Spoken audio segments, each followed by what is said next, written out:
On today's show, your mailbag questions. We are 3 weeks away from Media Day and the start of the 2023-24 season for the Hawks. Stay tuned for all of that and more on the way. You are Locked On Hawks, your daily Atlanta Hawks podcast. Part of the Locked On Podcast Network. Your team every day.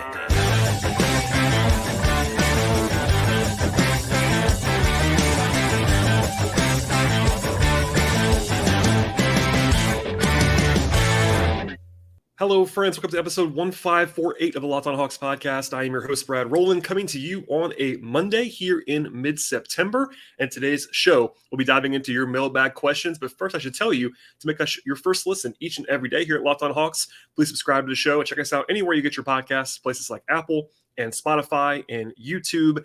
We should be there. If we're not there, let me know. I will get that fixed for you. We do appreciate you joining us on today's episode. For the most part, mailbag-driven episode today. But first, a couple things at the top of the podcast. Number one, Media Day is nearing. We're now 3 weeks away as you hear this on Monday, the 11th of September. Media Day is October 2nd for the Hawks, so that's the official opening of the season, basically, where no practice, obviously, that day, but they get together and talk to the media, and it's kind of the official kickoff event, and I'll be in attendance for that. It'll be a lot of fun, as always, so stay tuned for all of that as we're getting closer and closer to training camp, and by extension, the opening of the season. And other than that, though, I got a lot of questions about the World Cup, so let's just dive in right now to some World Cup stuff at the top of the podcast. Number one, Germany won the World Cup, outlasting Serbia in the final, and that had to do with the Hawks in a lot of different ways. So Bogdan Bogdanovic was one of the best players in the tournament, honestly. The Hawks veteran wing. He did lose again to old pal Dennis Schroeder in Germany on Sunday in the final. Lots of Hawks flavor in that one, but Bogey was really excellent in the first half of that game. Kind of bizarrely, his usage was quite low in the second half. Didn't really feature him to my liking enough anyway in that contest, but nevertheless, he played 8 games in the World Cup and averaged about 19 a game on elite efficiency, 52% from the floor, 42% from three on more than 6 3-point attempts per game. Only played about 27 or 28 minutes per game in the tournament, which I think is a good thing from the Hawks' perspective. They were not really grinding him into the ground, which I was a little bit worried about, honestly. The fact that Bogey was playing was, you can kind of see both sides of that. I think it was good that he was healthy enough to play for Serbia, but also a guy with a lot of miles on his tires at this point in time. He's now going to be 31 years old and all that stuff, but I think he looked great, honestly. And if you're a Hawks fan, it's all you could have possibly wanted to see from Bogey after a couple of years of, not being bad by any means, but not being healthy for the most part. He actually was named to the All-World Cup team alongside Schroeder and Shai Gilgeous-Alexander and Luka Doncic and Anthony Edwards. And overall, again, a huge success in my mind for Bogey to, number one, and most importantly by far, to look healthy and look like his old self, but also just play very well and kind of remind everyone of how good he is. And that's something I've been saying for a while. The Hawks are at their best when Bogey is at his best. And he may not start this year. In fact, I probably won't start this year. But he is an excellent sixth man of the year. Great candidate there actually for the award, in my opinion. And I'd be managing him if I was the Hawks, not playing him 82 games, like kind of giving him back-to-backs off, that kind of stuff. But I think when he is good, the Hawks are generally good. And I think I'm really encouraged by the way he looks if I am the Hawks at this point in time. The other part, of course, of the World Cup is that Team USA lost in the semifinal. And it's one of those things where I cover the Hawks very even-handedly. I don't want to get too high or too low on the Hawks. I try to cover the team professionally from the objective perspective. And but with Team USA, it's one of those things where like most people are just rooting for Team USA, and that includes me. Anyway, lots to get to here. So I'm not going to answer any questions specifically, but I got a lot of them. And I kind of put them all together in my response. Let's just say the issues were not really offensively in the elimination loss to Germany. They shot 59% from the floor, 48% from three, and 90+% from the line with 9 turnovers and lost. That means that they were excellent on offense and just could not get any stops at all. Germany shot 50% from the floor, attempted more shots than the Team USA did because they won on the margins. And rebounding was not as bad in that game for Team USA as it was in the loss to Lithuania in the group stage, but they were really bad on defense, like really, really bad on defense the entire game. Germany took more of an NBA approach in the way that they kind of operate, and they really targeted USA's weaknesses. I would say headlined by the fact that Team USA had some really bad guard defense from guys like Halliburton and Brunson and Austin Reeves in that game. Of course, Team USA also went out and gave up 111 points in regulation to Canada in the third place game. Admittedly, there were 3 guys out in that game, but it was really bad again in that contest. They allowed 110 points to Lithuania as well in the group stage loss. It was really rough on defense and on the glass. And basically, those are the 2 major issues for Team USA, in my opinion. To answer that question, people kept asking me what kind of went wrong. I think the biggest issue, though, for me is roster construction, which we kind of said a little bit before the tournament and a little bit of preview action that I did on this podcast. But Team USA basically decided to, in my mind, kind of bafflingly construct the team to have Jaren Jackson as a primary center, but also with bad defensive guard play. And that combination doesn't really make a lot of sense to me. So, for instance, if you're going to play Jaren at center, and Jaren, look, a very, very good defender, obviously Defensive Player of the Year. I'm not sure if, he's the best player in the world. In fact, I'm sure that he's not, but he's very good in the NBA as far as that is concerned. But he was playing the 4 primarily next to a center and being able to kind of roam and be that great rim protector that he can be in a secondary fashion. But if you're going to do that and have him play center as a primary look, which they obviously were planning to do the entire time, you need to avoid kind of issues on the perimeter, like be a little bit bigger on the perimeter and switchier on the perimeter, and avoid having guys like, playing small defensively challenged guards and playing small up front, because you're not getting the sort of the benefits of playing Jaren at center if you're going to also have places to exploit on the perimeter. For instance, Jaren's not a fantastic primary center rim protector in that, kind of anchor way. He's at his best at the 4 next to a beefy guy next to him, and he's also a terrible rebounder for a center. He's a pretty bad rebounder for a 4. And he's an awful, generationally bad rebounder for a center. And it's not, you kind of just know that about him. That's one of his weaknesses.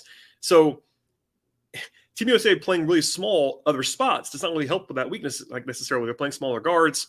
And then on offense, he also is not really a primary pick and roll threat. So he doesn't really pair well on offense with Brunson or Halliburton either. So having those guys be your primary point guards and Jaren as your primary center, that alone, this is very basic. I can go into a lot more depth on this, and I won't do it now. That in itself doesn't really make a lot of sense to me. And look, there's been a lot of talk about how the center spot is the problem spot for Team USA.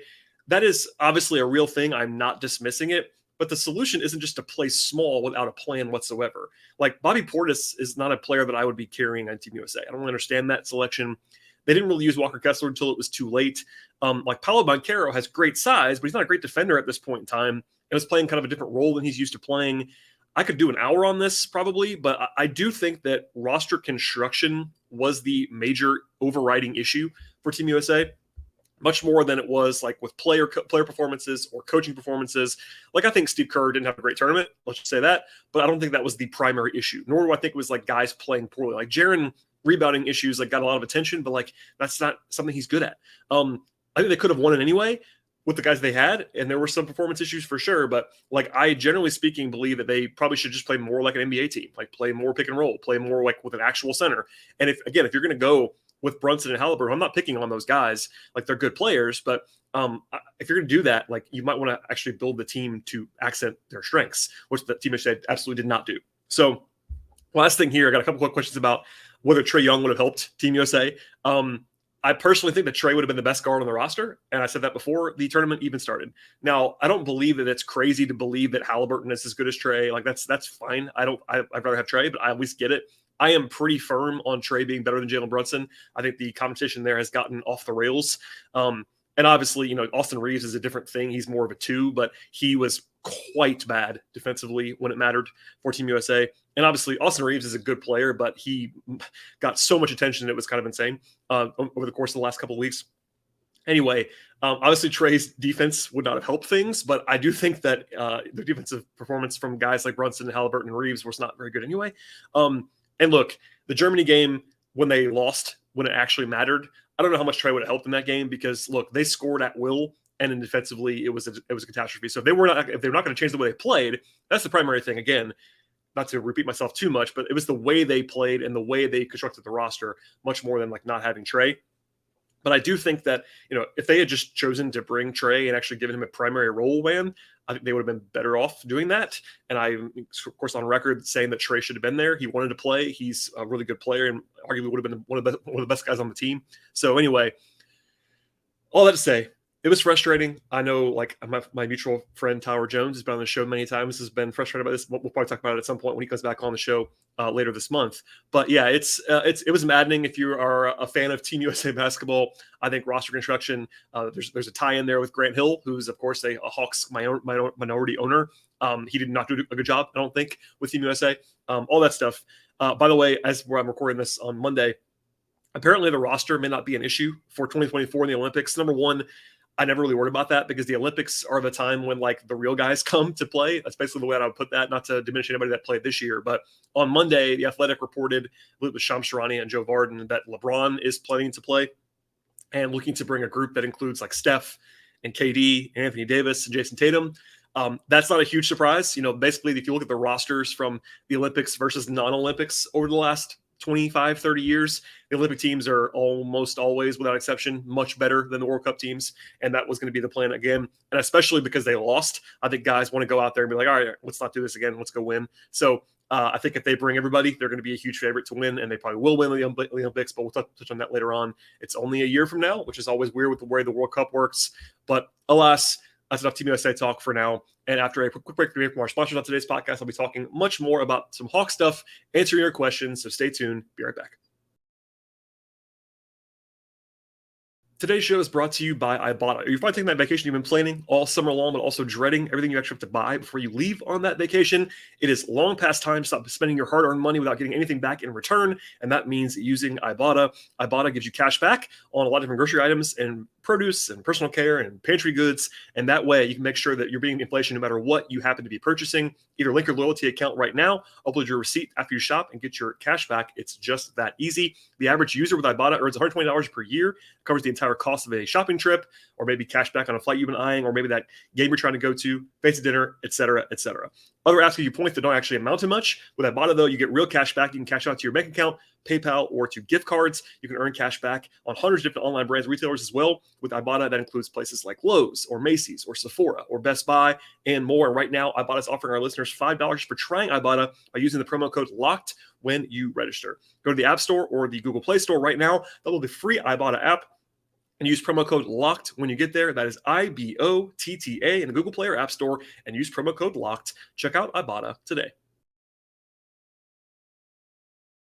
All right, some Hawks questions now. First one comes from Mitchell, who says, I thought of you when I saw Law Murray's position group rankings that the Hawks were so low at center.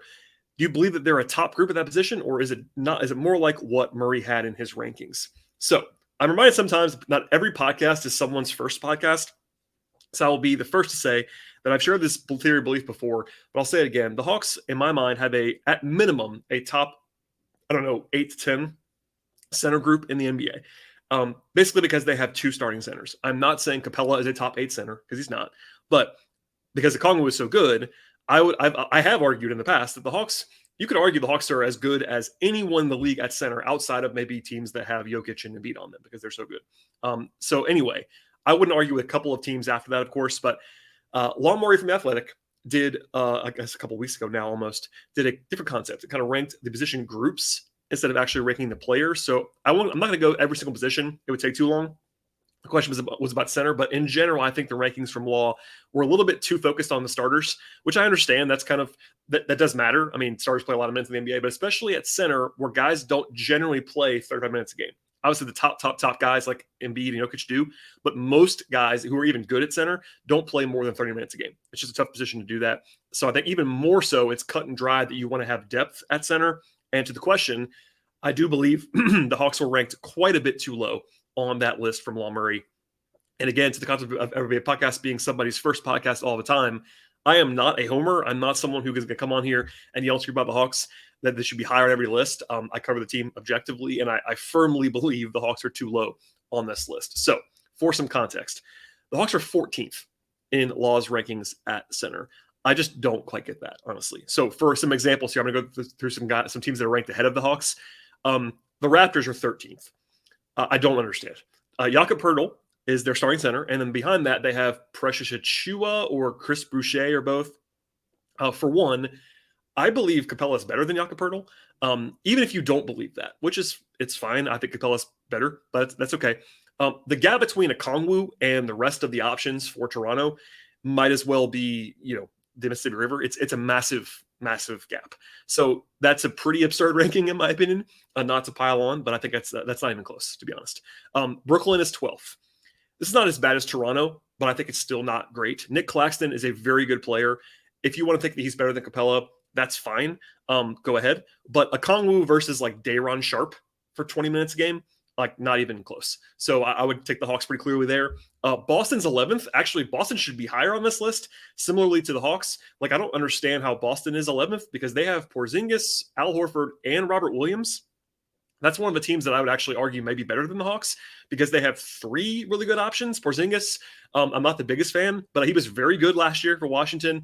Horford's still very valuable. Robert Williams is a good player. So both teams should be a lot higher. I'm not going to argue Hawks versus Celtics, but that's one that Boston's also too low on this list. OKC is 10.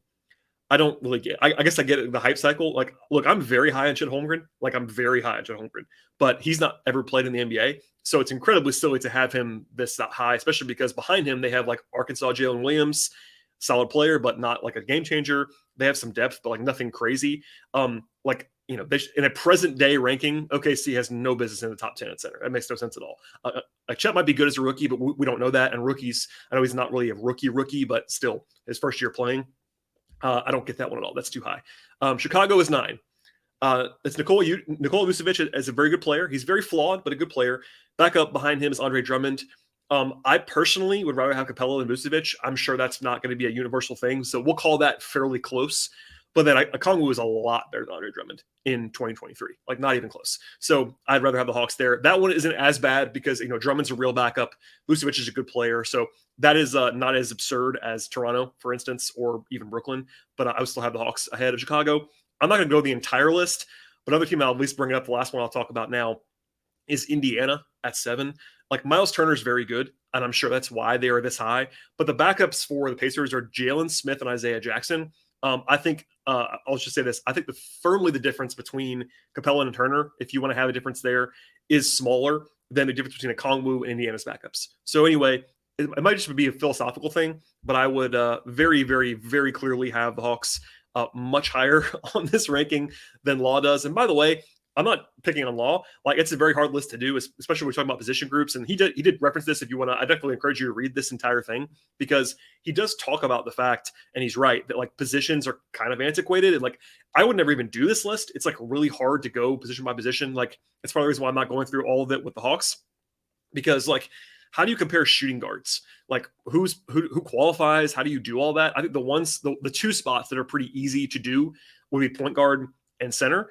But like, for instance, like if you go this way, the Hawks at shooting guard with DeJounte Murray and Bogdan Bogdanovic, that's pretty good. Like, even if you're not high on Murray, like Bogey is maybe, if you want to call him this, and this is one of those things that I wouldn't frame it this way, but if you wanted to do this, if you want to call Bogey the backup shooting guard, he's the best backup shooting guard in the league because he's like probably a top 25 shooting guard in the league, 20 times. He's really good as a backup at that spot. And Murray is a top 10 to 15 shooting guard, probably something like that. So it's like, obviously that's a great position. Point guard, interesting for the Hawks because, you know, they have Trey, who in my mind is like a top tier point guard pretty clearly. But DeJounte is his backup, who's also the starting shooting guard. So how does that really work? Up and down the list. So anyway, center is like the easiest one to do, which is why it's a little bit easier to pick this apart. But I do believe that in general, and I've said this before, I'll say it again now for new listeners, like I think the Hawks are so good at center. Like clearly you would rather have Jokic or Embiid. I get all that. But with Capella being still firmly an above average starter at center, and Okongwu either being the best or at least a top 2 or 3 backup center in the league. I think Okongwu is like a top 25 center in the whole league, and he's a backup. Like, that's a heck of a starting spot for that position for the Hawks. So anyway, good shape there if you were Atlanta, and I think they are way too low on that list to answer the question at this point in time. Okay, one more break here from our sponsor on today's podcast. We're back with your questions on the Hawks.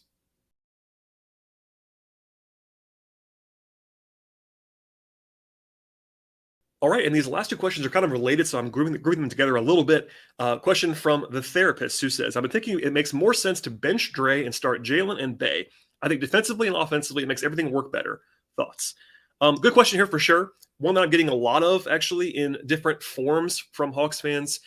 I'm sure it'll come up again when camp starts and all that fun stuff. But the short answer is I'd be fairly shocked if Hunter didn't start. I pointed this out several times. Hunter's not been very good over the last 4 years. I do believe that. Like, I think that some people, like my co-host Tyler Jones, sometimes are even a little bit too low on Hunter. But I do believe that the gap between how he's viewed by some, especially nationally, just because of kind of the archetype of him and his actual performance level is not great. I think Hunter has not been a particularly good starting small forward in his career to this point in time. But he is seen at a higher level internally by the Hawks. I can definitely report that than I probably have him right now. And that continues. Obviously there was some of that kind of baked in with the draft pick and the trade up for him by Travis and all that stuff. We talked about that numerous times. But even now, I think that the internal dynamics of the front office and the coaching staff view Hunter as probably better than I do at this point. That isn't to say, though, that he'll be here forever, because I don't think that's true necessarily. If he doesn't improve, they're going to have to move on. I've said it before. I'll say it again now. But there are also some real life considerations in play when evaluating stuff like starting spots, for instance, which is about the question here. So at least to begin the season, like Hunter's in year one of an extension that they already gave him that pays him starter money, $20+ million a year. The cap has gone up. I've noted that contract is not as bad as you might think that it would be because of the cap. Same thing as Bogey's contract. By the way, Bogey's contract looks great right now. But Hunter is being paid like a fifth starter, basically, in the current cap environment. But still, no matter what you think about this, and I'm not giving you a value judgment either way, it does matter for decision-making processes and who plays, especially who starts, how much guys are getting paid, contracts, all that fun stuff. So I'm not saying it should matter, but it does matter, especially in year one of a 4-year extension. If they want to trade Hunter in the future, potentially, you don't want to like sap his value, all that stuff as well. Beyond that, I think people are just a little bit too sure about Jalen Johnson right now in general, and especially on defense. I think at the 3 especially, I think Jalen's going to be a good defender. He kind of already is in some ways. But I think the perimeter stuff in general gets a little bit overstated. He's not done a ton of that in his career so far. I think he can.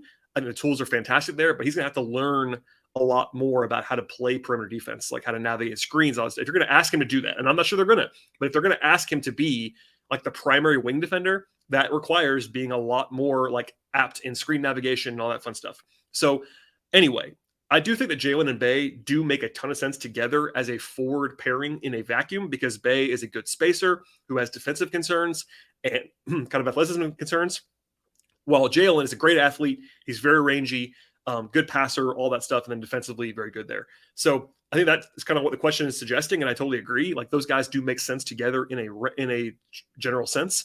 That's correct. I think we're going to see that a decent amount this year at different times. I would guess, though, it won't be as starters unless there are injuries or unless Hunter really struggles. So if that does happen, if Hunter does struggle, for instance, maybe they would do this, but I think they would probably try to trade Hunter at some point before like relegating him to a full-time bench role, kind of similar to what I said about Capella. It's different in some respects because Capella is much more proven, and of course he's a lot older, etc. And center is just tricky in general, but I think they'd be more likely to trade Hunter than to actually just actively like bench him in that way. But anyway, that isn't quite as clear, because I think there is more you can do. Like Hunter can play 25 minutes a game off the bench, because that's kind of the role you can play as a small forward who is 6'8".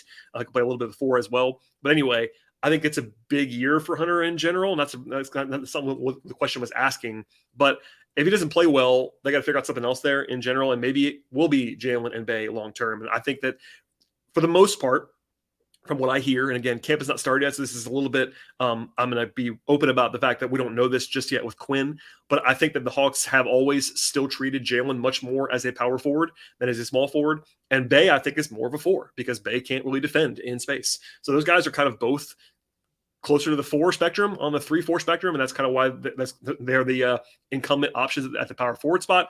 But long term, I do think that Johnson and Bey do make sense together. I do think that it would be a surprise to me, though, to answer the question, if they were to start together unless something happens to Hunter. Now, if something happens to Hunter, yeah, like if, for instance, if Hunter had an ankle tweak and you open the season with Hunter unavailable, like they might start AJ, they might start Bogey, but it would make some sense in some respects if you just start Bey and Johnson together and kind of figure it out from there. That wouldn't shock me at all. So that's kind of that part of the question.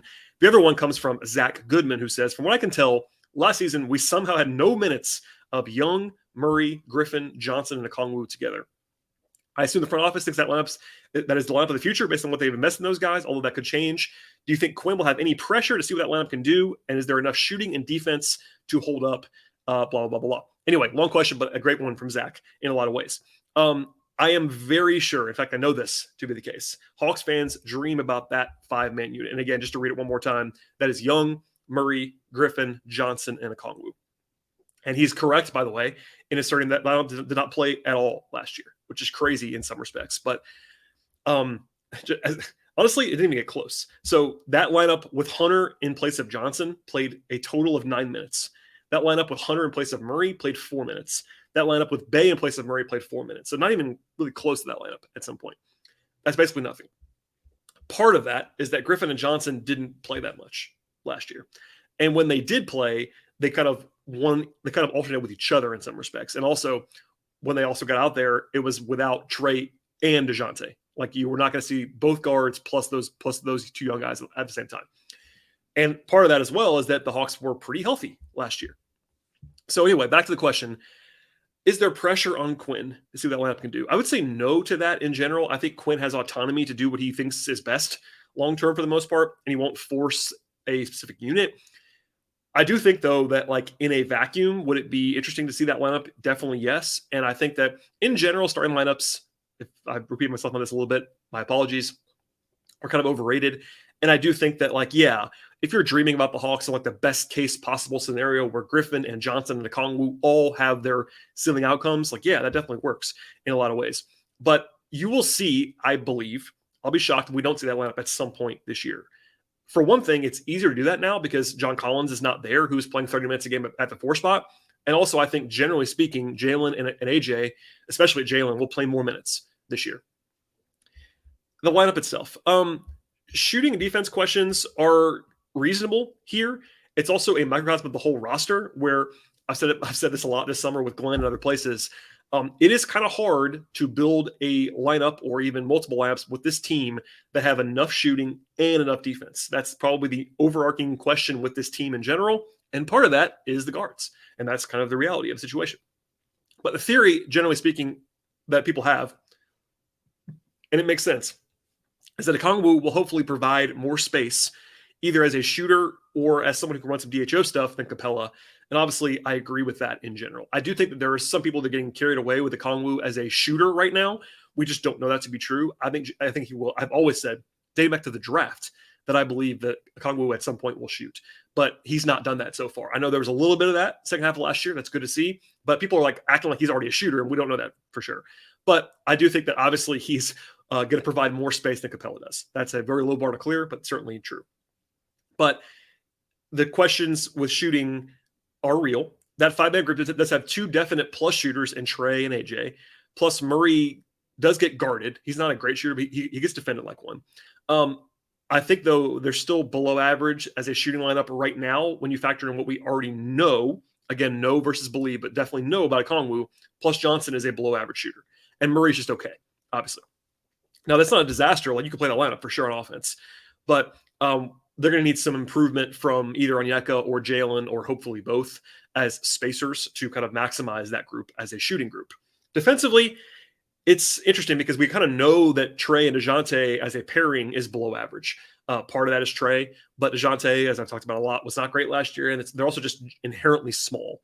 The hope is, and even I believe this is probably going to be the case, that Murray will improve from last year, where I thought he was pretty bad, kind of surprisingly bad. And Trey, as I talked about with Glenn, by the way, if you missed that podcast, I talked about this with Glenn Willis for about an hour, just a Trey Young capsule a couple of weeks ago.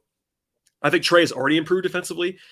He's not as bad as people believe that he is. It's kind of a short version of that, but I encourage you to listen to that podcast with Glenn and I. But long story short, that defensive backcourt is not going to be good at any point because, size limitations, all that stuff.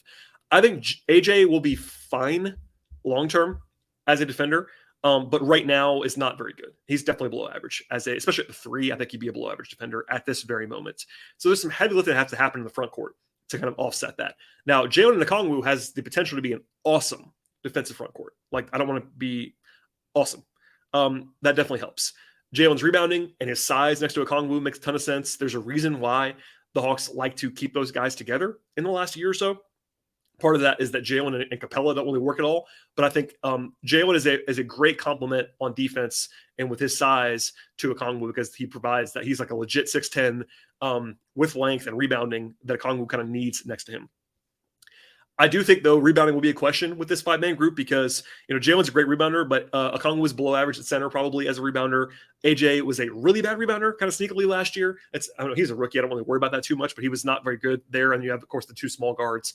I think DeJounte's a good rebounder for a point guard, but at the 2, probably a little bit more average. So I've gone a little bit long here, I'm sure. But I think in general, that 5-man unit is very, very appealing long-term. We'll see it this year for the first time. I would also caution people always to not bank on it too much as like the solution to all things. Like, I think that you might see that as a starting group at some point, maybe even as soon as like next season. If it works out great this year, AJ makes a leap, they trade DeAndre, or he doesn't work out or whatever, there is a non-zero and more than that chance that like next season, this could be the starting 5. But we don't know that to be sure. I think people are kind of talking about this like it's a certainty long-term. I wouldn't go quite there at this point in time. And I think this year is going to tell us a lot. I know I've said it a lot, but I don't want to put too much on it. But it's going to reveal a lot about a lot of things. But I'll just list the things now. Like, it'll tell us a lot this year about the Trey DeJounte pairing. It'll tell us a lot about DeAndre Hunter. It'll tell us a lot about AJ Griffin. It'll tell us a lot about Jalen Johnson. Maybe even Okongwu, especially if something happens with Capella or they move on or whatever. Lots of pivot points. I think we kind of know what certain guys are. Like, we know what Trey is, and he's awesome, by the way. We know what Saddiq Bey is for the most part. We know what Bogey is for the most part, barring health stuff. Capella, we know what he is. But there are other guys, like all the young guys for sure, and then the pairings and kind of how Quinn's going to maximize things. Like, there's lots of pivot points this year. But I do think that we're going to see a lot more of this group in general. We're going to see a lot more of AJ and Jalen playing together, and hopefully with the starting guards, kind of get more of a feel of how it's going to work. And a good question there from Zach, good question from the therapist as well. And I always appreciate all of the questions. That will do it for today's show. But we do encourage you to send questions in. So I have mailbag content, probably more in the summer than I do during the season, but certainly we have room for that during the season as well. Please send mailbag questions in via 3 methods. Number 1 is on Twitter/X, either at BT Rule, my personal account, or at Locked On Hawks, which is the show account there. Also, email questions in to lockedonhawks@gmail.com. And then if you want to send a 5-star review on Apple Podcasts along with a question, I will check that. I've been checking those regularly to get questions from there as well. So 3 methods there. We definitely encourage you to subscribe to the podcast as well. Apple, Spotify, YouTube on the video side. It helps us to subscribe and download multiple times. If you love the show and just want to support the show the best possible way, that is the way to do it. Also, please, if you would like to read my written work as well, patreon.com/BT Rowland. I do appreciate everybody listening. Again, 3 weeks to media day. We're almost there. Hold on tight. And if you missed anything, if you're a new listener, we have a full backlog of all summer episodes. And for the most part, because of the lack of like roster movement, the vast majority of content in the last 3 months, basically, for the Hawks is still holding up on this podcast feed. So go back and listen to those podcasts as well. I do appreciate all the support. Stay tuned for more later on this week, and we'll see you all next time.